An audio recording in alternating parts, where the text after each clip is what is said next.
আসসালামু আলাইকুম। আশা করি আপনারা সবাই ভালো আছেন। এখন আমি নারকেল কুড়াইতাছি বাপা পিঠার জন্য। এখন নারকেলটা আমি ফাটালাম। নারকেলটা ফাটানোর পরে আমি নারকেলটা কোড়াবো। কিভাবে কোড়াই আপনাদেরকে দেখাচ্ছি। এই যে এখন আমি নারকেলটা কুড়াইতাছি। নারকেলটা কোড়ান শেষ হলে আমি চালের গুঁড়োগুলো লবণ দিয়ে মাখাবো। এই যে মাখানো শেষ, এখন আমি পিঠা বানাবো। এখন আমি চালের গুঁড়ি নিয়ে সমান করলাম, তারপর এখন মিঠাই দিব।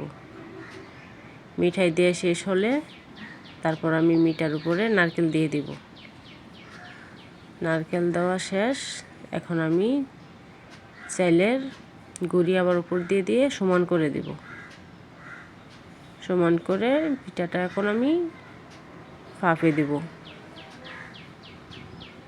ফাঁপে দেওয়া হলে আমি আপনাদেরকে পিঠাটা ভেঙে দেখাবো কীরকম হয়েছে। আপনারা এভাবে যদি ট্রাই করেন তাহলে দেখবেন আমার মতো পারফেক্ট হবে। ভিডিওটা দেখতে থাকেন।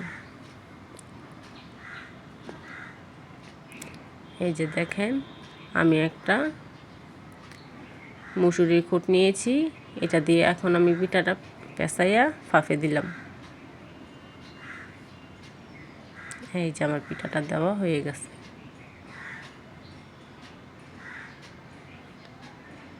এখন কিছুক্ষণ অপেক্ষা করব। এই যে আমার পিঠাটা এখন হয়ে গেছে। এখন আমি আপনাদেরকে পিঠাটা ভাঙা দেখাবো।